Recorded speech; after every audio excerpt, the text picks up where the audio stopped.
I'll start that now. We record these sessions so that we can put these, make these available online afterwards, so more people have an opportunity to hear some of the really exciting research, and so this time they get a chance to hear more from Sarah. This evening, well, I should say a bit more about Sarah first. So Sarah, Dr. Sarah Dicken is a research fellow and team lead for the Sanitation and Health at the Stockholm Environment Institute. So that's a research and policy institute that focus on environment and development challenges. And Sarah's work and her research interests are focused on gender and social dimensions of water, sanitation and hygiene, including linkages to climate change and planetary health. Sarah holds a PhD in health geography from McMaster University in Canada and the United Nations University Institute for Water, Environment and Health. One of her other roles, she's also co-leading the Research and Learning Constituency for Sanitation and Water for All, a multi-stakeholder partnership focused on achieving SDG 6. And so as part of that, she's communicating to heads of government and ministers across the world who are focused on delivery of SDG 6 and focused on delivery of drinking water, sanitation and hygiene. Tonight, I'm really excited to have her here to share with us more on her topic of leaving no one behind in water and sanitation. Can we measure it? So this is a big challenge that many of us who work in the sector are familiar with, of how we've made this shift from the Millennium Development Goals of trying to measure the infrastructure people have, but can we really track what are these inequalities, and how can we track, are we addressing these inequalities? Are we actually making water, sanitation, and hygiene universal? So with that, Sarah, I will pass over to you. And thank you very much for joining us today. Great. Well, thank you for that introduction. And I'm very happy to be here with you all, joining from Stockholm tonight. And I'm also very excited to talk about this topic. I think it's sometimes gotten a bit overlooked. So I'm looking forward to this, and also to hearing your questions or feedback about the topic. So I want to start by talking, well, this is the outline for the talk today. So I'll talk about the SDGs more broadly and how inequalities are measured. And then I'll zoom in on the water, sanitation, hygiene, or what's known as WASH, targets that are part of the SDGs. And then I'll talk a bit about what's missing, who's missing, what places are missing from measurements when it comes to inequalities. And then also some good news about what opportunities there might be for improving how we measure inequalities. So first of all, where did this phrase "leaving no one behind" come from?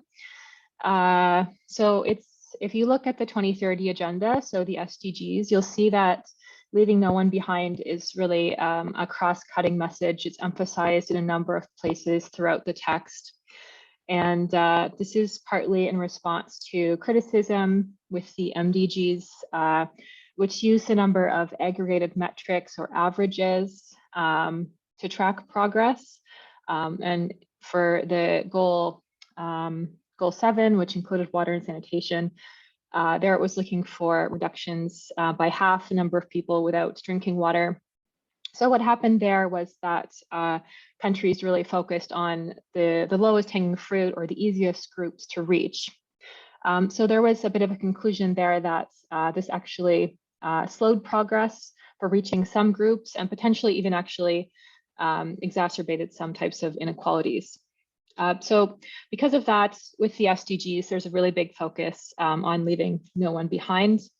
And you can see just a piece of the text I put there that there's also focus on even reaching those left behind first. So it's really an emphasis within this framework and the SDGs. So we can see this reflected also with the universal goals that we see in the SDGs. And this includes things like ending hunger, ending extreme poverty, as well as goal 6 for universal access to water and sanitation. And there's also a number of universal targets throughout the SDGs as well. So these are things like universal access to energy, health coverage, reproductive rights, food, and so on. So there are a lot of these goals and targets that are trying to reach everyone. And in practice, if we really do want to reach everyone, we have to eliminate the inequalities between different groups.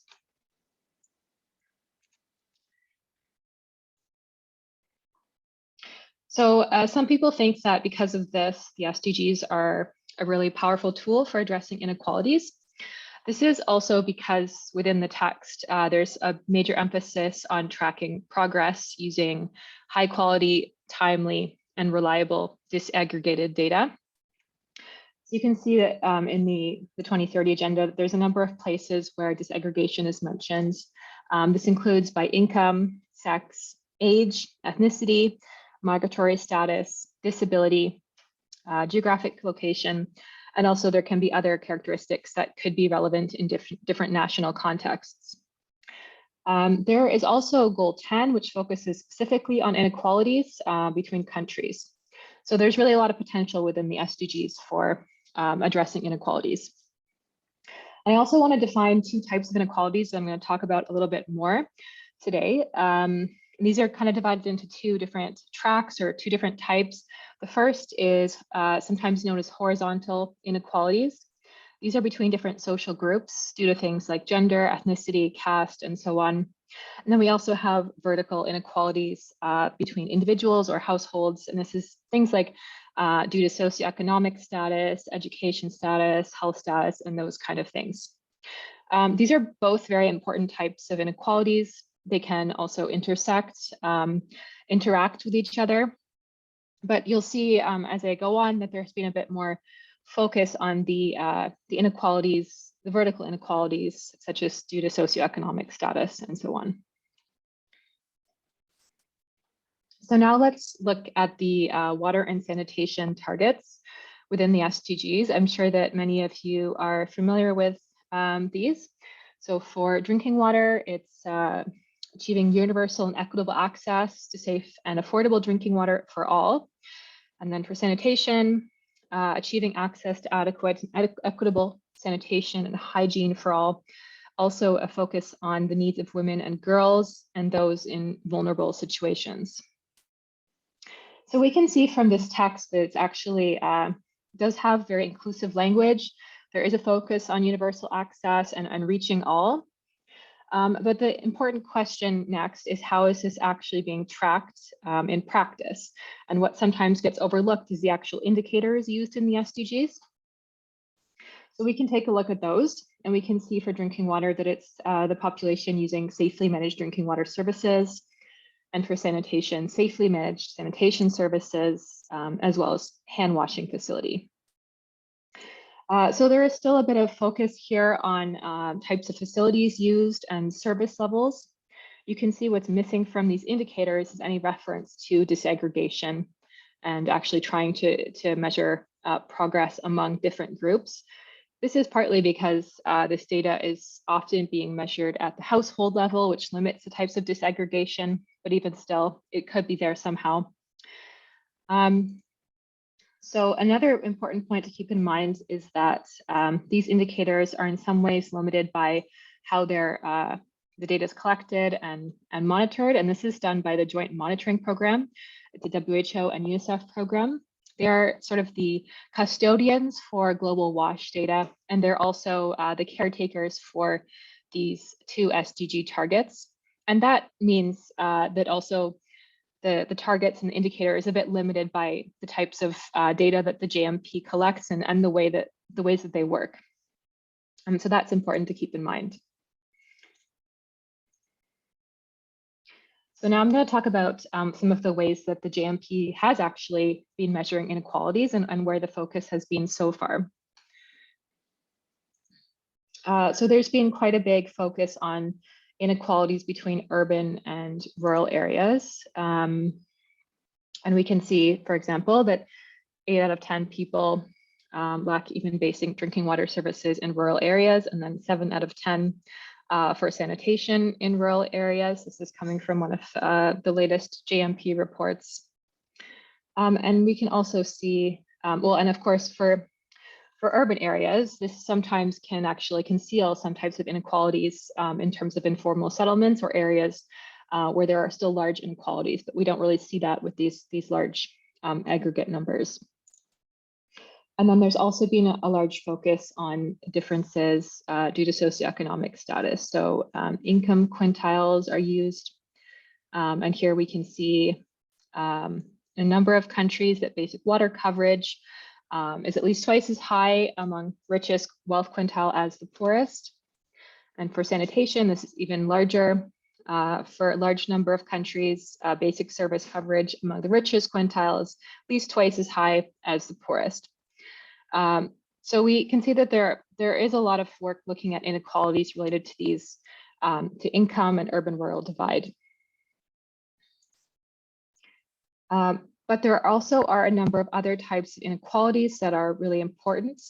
And we don't really see as much effort to track these, but there is growing awareness of other types of inequalities and their importance. But measurements of these types of inequalities has been a bit of a challenge so far. And these are, I'm going to get into some of these a little bit more, but things like gender, disability status, indigenous status, ethnicity, caste, different forms of social marginalization, and so on. And you can see these are more the types of horizontal inequalities that I mentioned. So they're a bit of a different type of inequality. So I want to start by talking about gender inequalities. These are really important in the WASH context. I'm sure many of you know that there are large gender inequalities related to WASH. And this is due to a number of factors, things like social norms, gender roles, as well as biological factors related to pregnancy, menstruation, and so on. Things like sanitation, for example, there's social norms or related to privacy, risks related to gender-based violence. And these have very important implications because, of course, they're widespread and they have major consequences for society, not just in terms of gender equality, but also in terms of the ways that they intersect with other types of development goals. So because of their importance in the WASH sector, you would think that this would be a key part of measuring inequalities within the SDG targets. But we can actually see that a number of SDGs have been described as gender blind. This includes SDG 6 on water and sanitation, surprisingly. And so why is it gender blind? This is because it doesn't include gender specific indicators. So there aren't indicators where, for example, there's data collected or tabulated separately for men and women. And that could be included. That would be something, a gender specific indicator would be something like collecting data on time used for water collection disaggregated by sex. But as we saw in the indicators themselves, there's no reference to this. This is not included. So gender is something that's really being left out of how we track progress. But I'm going to talk about a few other groups that are also left out. And this is partly due to the fact that, like I said, data is often collected at the household level, which means we can't necessarily collect individual data at the moment, which means we can't disaggregate things by sex, age, disability status. Despite this, there's growing research that shows that this is actually quite important. And if we're interested in reaching all groups, we really need to start focusing on how we can better measure things at the individual level. So here's an example. This is looking at disability status. This is a study that found that when data was collected at the household level only, that there were no significant differences between households with and without members with disabilities in terms of access to sanitation or a water source. But then when looking at or collecting and analyzing individual data, they did actually see that people with disabilities reported greater difficulties in accessing WASH. So we can see that we really do need this kind of individual data collection if we really want to understand who is being left behind and who we need to target. It's not enough just to have averages at the household level. And for a number of groups, some of these types of things will intersect. So things like gender and caste, for example, it's not just a number of different groups, it's often certain groups who face intersecting exclusions who may be the furthest left behind. And so we do need to also think about that and how these things are intersecting. Another group I want to mention that's often been left out of measurement in terms of inequalities, we often focus on the users themselves, but there are also the workers to think about, water and sanitation workers, particularly sanitation workers, because they face a range of deprivations and health risks and indignities with their work. And because of that, that work is often allocated based on things like caste and gender and so on. So it's really important to understand some of these inequalities and monitor working conditions for sanitation workers and health outcomes and so on. But this is not actually included as part of SDG 6 in any way. There's no efforts to track inequalities related to work in the sector, but it is somehow referenced in SDG 8 in terms of that goal being about decent work. But it's not really, hasn't been a focus systematically within the WASH sector. So I also want to talk about what kind of aspects are missing. So in addition to who and what groups have been left out of measuring inequalities, we can also see that there are a number of aspects related to water and sanitation that haven't really been tracked as well. So first of all, not all the aspects of the human rights to water and sanitation are included in those SDG indicators that we looked at. So they do address certain aspects of service quality, but something like safety of sanitation facilities, for example, or privacy issues, which may be more important for women and certain groups, are not really being measured or tracked in a systematic way. Also, the JMP focuses on drinking water. And of course, we need water for many different purposes. And even the special rapporteur for the right to human water and sanitation has actually emphasized that we need to broaden our thinking a little bit when it comes to water, going beyond just looking at drinking water and looking at other types of water uses, which are things like water for food production, hygiene, income generation, and also cultural practices. And people really value these different types of water uses in their daily life. And one example of this is from Malawi, where some researchers found that despite high poverty levels, as well as water shortages, residents carried out a number of water-intensive hygiene practices regularly. So really this water used for hygiene practices was really critical to people's everyday lives. And so it's important to think about how we're tracking those aspects of water use as well, going beyond just drinking water.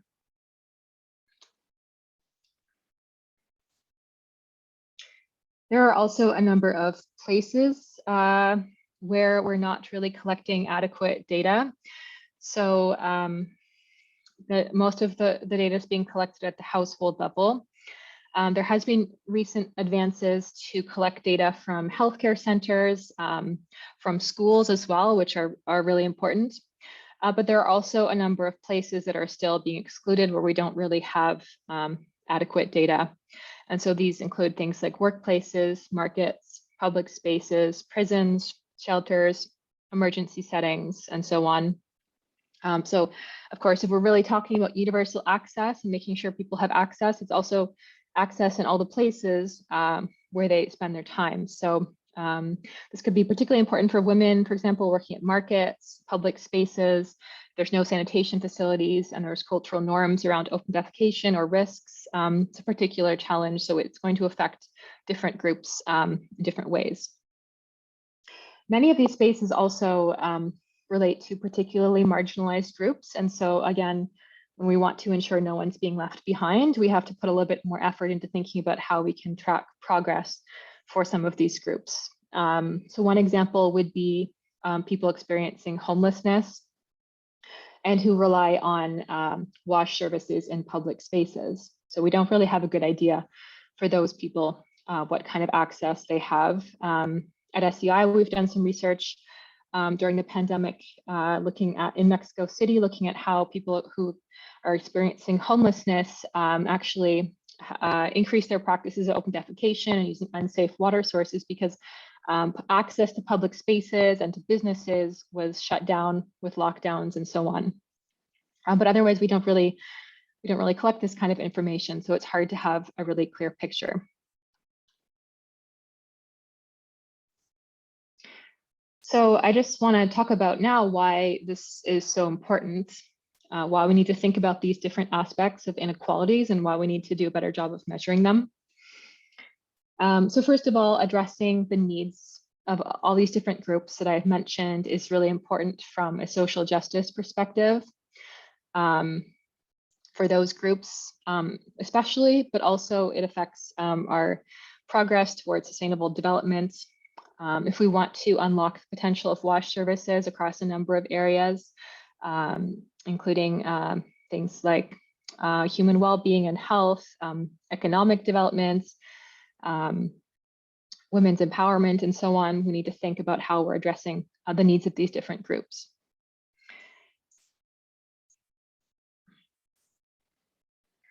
But at the same time, the ways that the SDG targets are tracked by the GMP does have an influence on how we actually understand inequalities in the sector. So those targets and their indicators have really framed or kind of grasped the attention of many people in the sector, which makes sense because, of course, countries and implementers want to focus on things that are in the SDGs that are going to be monitored and going to be tracked and so on. And that means that we may end up prioritizing certain types of interventions and programs that will be counted and count towards the SDGs. And you've probably heard this phrase before, what gets measured gets managed. So it's important what we're measuring because this ends up being the kinds of things that we focus on, that we make investments for, that we prioritize, and so on.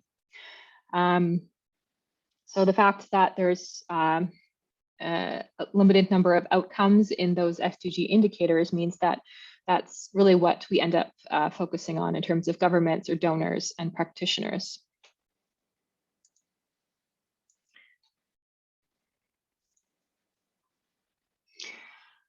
So I want to talk about some of the ways that we can improve how we address measurement of inequalities.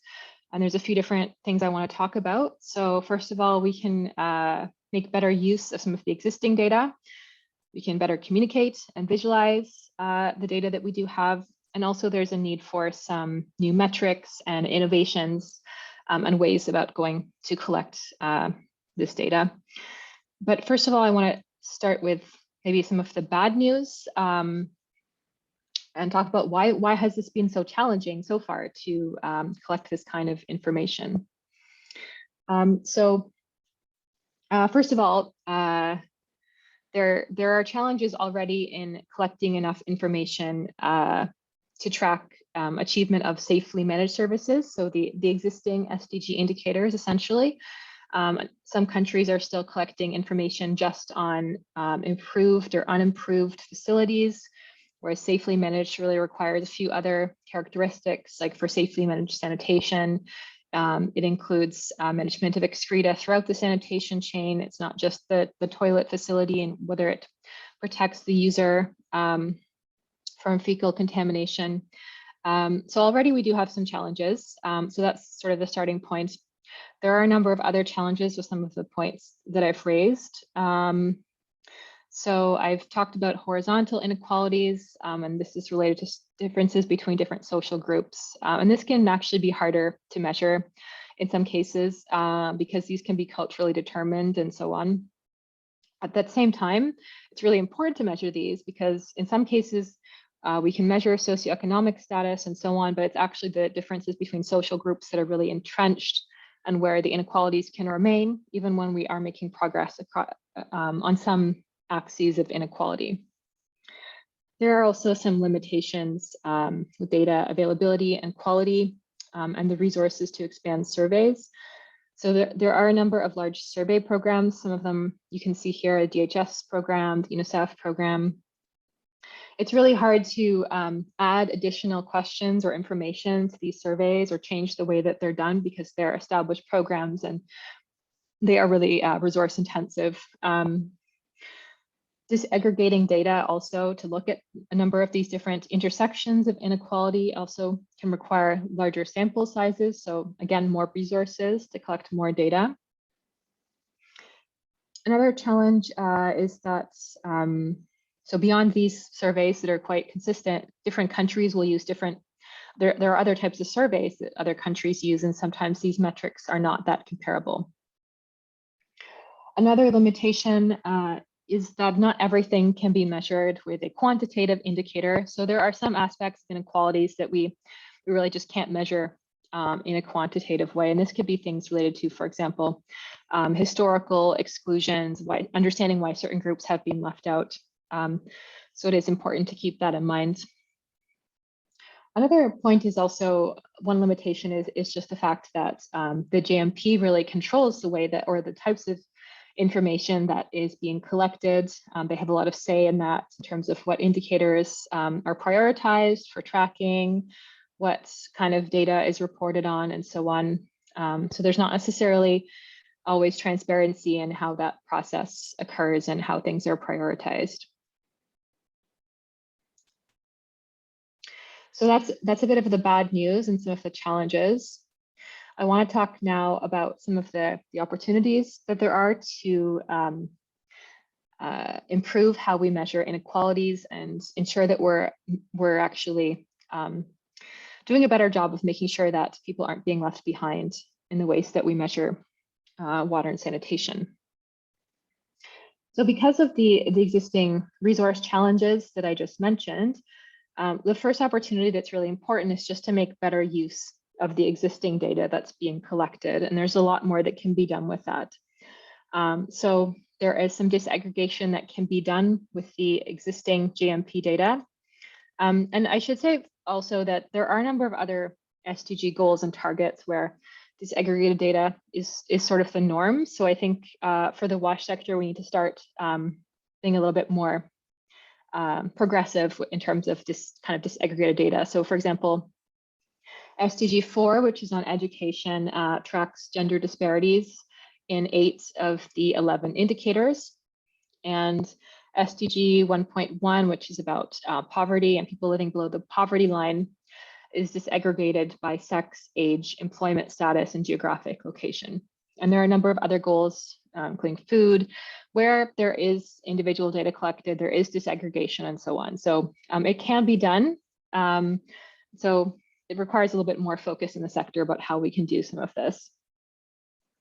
So we do have some indicators, and even part of, I think the core, maybe not the core JMP indicators, but some that are collected in all of the larger surveys that can actually be disaggregated. And I'll give one of those examples in a second, related to who collects water.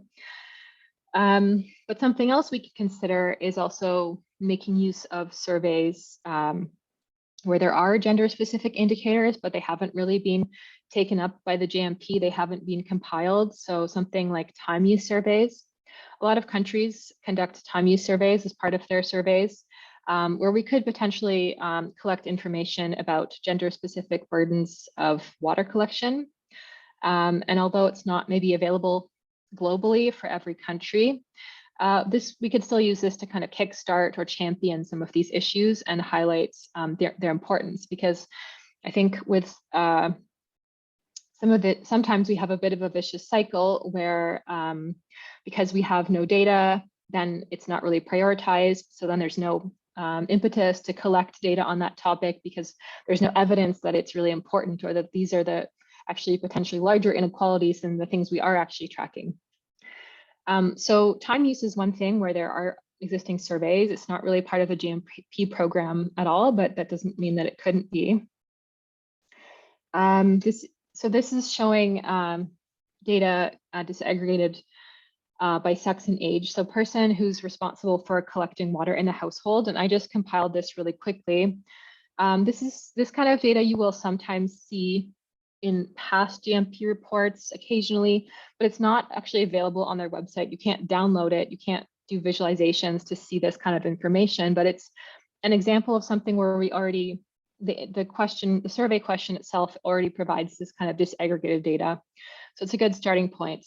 And you can see, for example, on the left, in green, countries where women are the main person responsible for water collection. And then you can see on the right differences, for example, Mongolia, where men are the main person responsible for water collection. This kind of information is really important to understand gender issues related to WASH. It's not homogeneous across every country, and we need to be able to understand these differences to address some of the discriminatory social norms and burdens. So that's one example where this data is already collected and it can just be better used. Another example that I think is really promising is from the most recent JMP report. This is some advances that have been made on measuring menstrual health. And so this hasn't really been reported on before. But for menstrual health, there were, I think, 4 different indicators. And here they actually used data from a number of different surveys and compiled it for not all countries, but for a large number of countries. So you can see that it is possible to kind of take data from different surveys, compile it, and so on. It doesn't all need to come from one main survey. What I thought was really interesting here is that they actually tried to disaggregate this data by a number of different social identifiers. So here you can see differences by ethnic group, and this was for, sorry, I just have to read it on the side as well. So proportion of women and girls with a private place to wash and change. And this is just a few different countries for an example. And you can see that there are differences between ethnic groups on this issue. And this is not something that we often think about or track very well in the WASH sector. So I think this recent work on menstrual health really shows the potential for doing some of this work for other types of WASH indicators.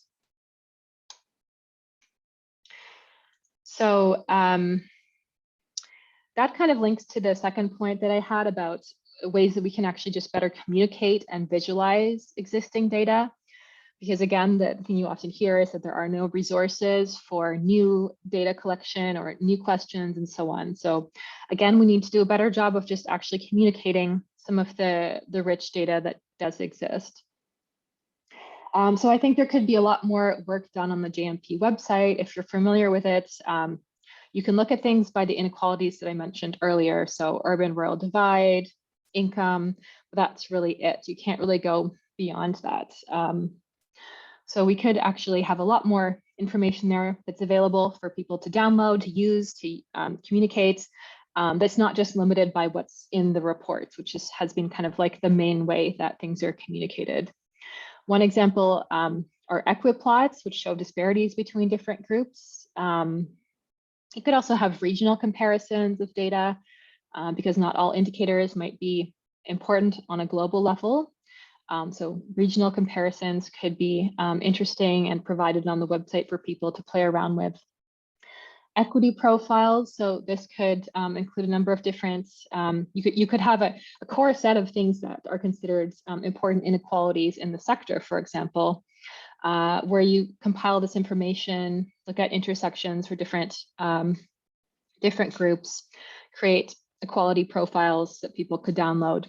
And this has been done for different types of development outcomes. For health, there's the WHO Health Equity Monitor, where you can visualize some of these things. There's also the World Inequality Database on education.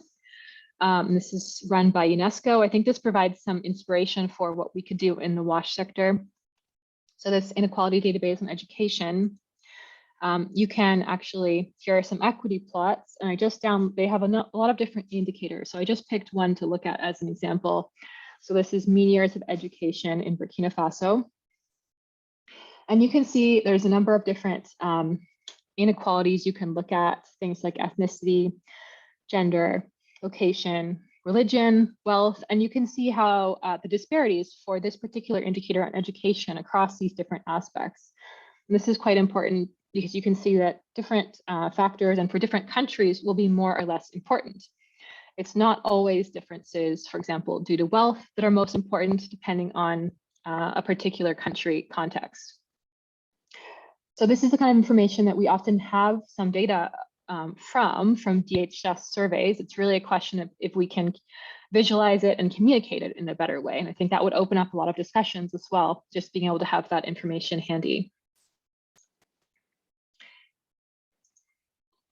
So I talked a bit about what we could do with some of the existing data sets that we have. I also want to talk about the need for some new metrics and ways of doing things as well. So in terms of individual measures, this is probably something where we do need to do some new forms of data collection. It is really important to start collecting some of this data, and there are some innovations coming about. For example, there are water and sanitation security scales or insecurity scales. The HWISE scale measures water insecurity, and this can be measured at an individual level and very rapidly collected. So that's one example of something where it's probably going to be scaled up and used in different surveys. It might not be part of the DHS survey, for example, but that doesn't mean that it can't be integrated into the kind of information you see on the JMP website, for example. There are other tools. So something that I've been working on is a tool for measuring empowerment in the WASH sector, looking at women's empowerment, participation, inclusion in the sector. So this is not just relating to users, but also issues around decision-making in communities, how different services are planned and managed. Another type of interesting metric is actually composite indicators. So these are just ways of combining data in new ways to have a better understanding. So when we look at inequalities, sometimes we, what we forget is that certain groups are facing a number of different combined inequalities. So what one study did was actually look at coverage across both water and sanitation, or water, sanitation, and hygiene. And actually, when you looked at who had achieved all of those, it was a very low percentage in this study. They were looking at 25 countries in sub-Saharan Africa in particular. But when they combined things, the coverage was actually very low. And I think in rural areas, it was close to 0. So this was like a composite index, as opposed to just looking at water or just sanitation or just hygiene, combining them all and having something, which then you could also look at how that's also intersecting with other types of horizontal inequalities as well. So that's another type of metric that's not really used in a widespread way. Another important type of metric I wanted to highlight was actually measuring inequality itself. This could actually be part of the SDG 6 indicators, for example. You could actually have inequality be part of the measuring progress, how countries are actually doing in terms of within their country, how far apart are different groups. You can do this in a number of different ways. So you can measure the intensity of inequality within a country. And I think this is included to some extent in some of the JMP reports where they're using equality ratios, again, with respect to socioeconomic status or urban-rural divide, but you can do it with a number of different factors and other types of subgroups, which is what this study tried to do in Latin America region. So they were looking at a number of different social groups that could contribute to inequalities and looking at what countries had the largest spread when you took all these different factors into account. I think it was ethnicity, education, a few other things. So the countries in red here had the largest inequalities, and then in green, it was the lowest inequalities. And this is not talking about necessarily the actual progress. So the country could be fairly low in terms of progress, but the inequalities between different people in the country are low versus in red, it's shown as very high. So yeah, different social groups basically have very different levels of access, which is not great for inequality. And some people have suggested we should be measuring more like the progress than the actual level of achievement. So forget where the country's at. We should be looking at how they're actually going about making change and how they're addressing or meeting the needs of those most marginalized groups and reducing the actual inequalities. So I want to end with one example from Canada, where I'm from. So if you look at the SDG data for Canada, for drinking water, for example, you will see that the coverage is 99 point something % coverage. And so it's not going to get a lot of attention, at least on a global level, because it's so high, it's almost 100%. So what's not really getting attention are some of the extreme inequalities within that very small group of people who have been left behind. This is showing current boil water advisories. So this is like yesterday, I guess. So these are current boil water advisories across the country. So these are communities that don't have access to safely managed drinking water services. They have to boil water to ensure it's safe to drink, or drink bottled water, basically. And this really disproportionately impacts Indigenous communities in Canada. So you can see the stats here that people living on reserve are 90 times more likely to have no access to running water compared to non-Indigenous Indigenous people in Canada. So this is a really extreme example of inequalities that at the same time can be hidden when we look at these large averages and we see, okay, 99.something% Canada, is doing really well. We don't need to look at how these other groups, the last remaining few people. That could be the message that you receive looking at maybe the GMP data. But really, we can see here, it's really important to reach some of these groups that are being left behind. We need to think about, how we're measuring that. We don't measure things like Indigenous status at the moment, but we really need to start making progress towards that if we want to make sure that these groups are not being left behind. So I just want to conclude now with a few points. So to actually ensure that we provide universal access, we need to make sure that all forms of inequalities are being addressed, not just the ones that have been easier to track historically.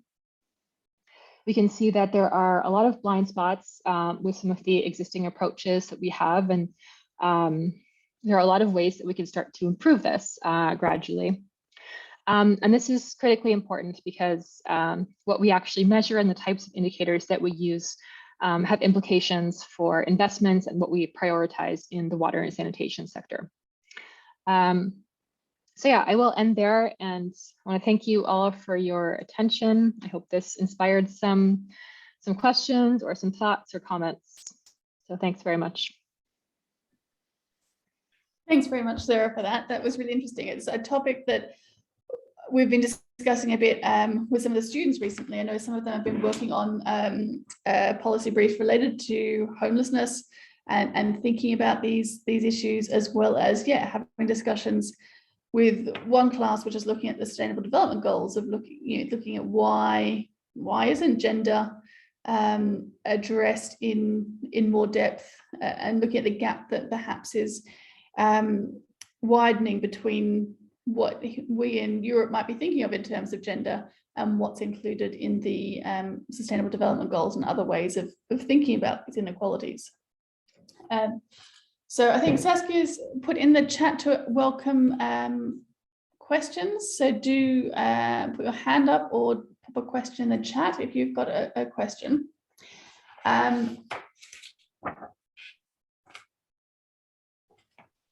Oh, Jenny's, yep, Jenny, do you want to unmute and come in?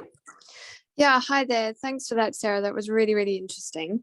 I just wondered if you've heard of citywide inclusive sanitation, or CWISE, and whether you think that has any value to add when it comes to kind of measuring inequality in sanitation.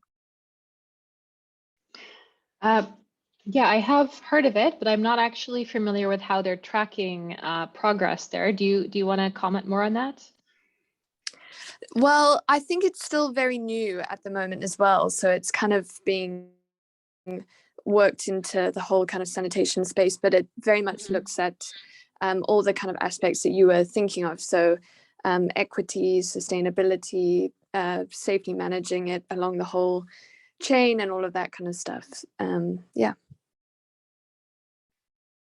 Yeah, I mean, I think, and I think it's World Bank maybe that's been championing that approach. So I guess it depends if there's going to be any sort of systematic measurements of progress going beyond what's part of the SDG targets, because the challenge is often that we default to those existing indicators and measurements because they already exist. We have maybe comparable data sets and so on, or whether we try to use these kind of inclusive programs to then look at other types of indicators that could be added or developed and so on. So it's an opportunity for innovation for sure. It just depends if it's actually, if that's that opportunity is taken. Yeah, brilliant, cool, thanks. And Sarah, it sounds like it would be a real opportunity if CY's projects were collecting more data, that it's used then to go into some of this disaggregation more, as that you're shown with the menstrual hygiene management side of things, that you can combine these databases to really dig into some of these inequalities in more depth. Yeah, it does sound like a good opportunity, I agree.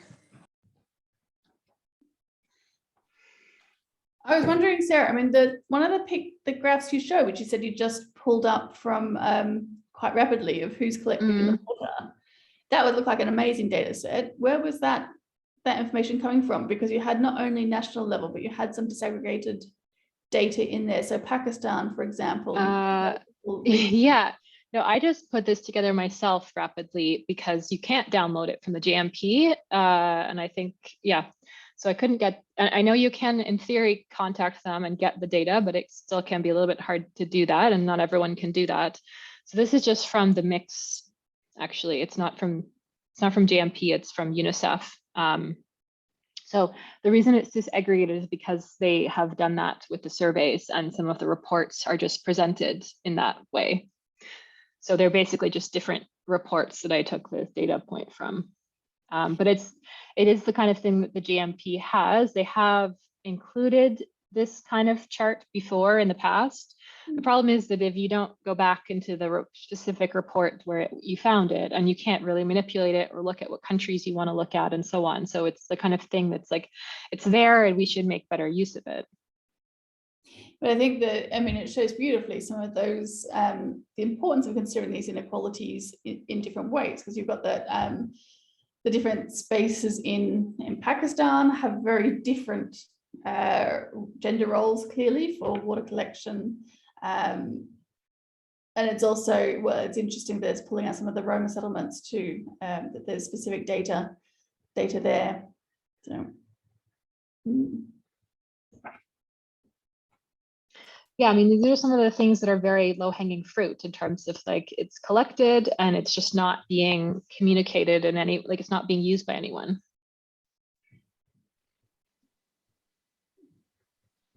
Saskia? Thanks so much for the really interesting presentation, Sarah. I guess my question, I always get stuck on this, how the data informs the change, how it, because that quote, if you don't measure it, you can't manage it. I kind of think of it as, if it's not measured, it definitely doesn't get managed. If it is measured, it might get managed.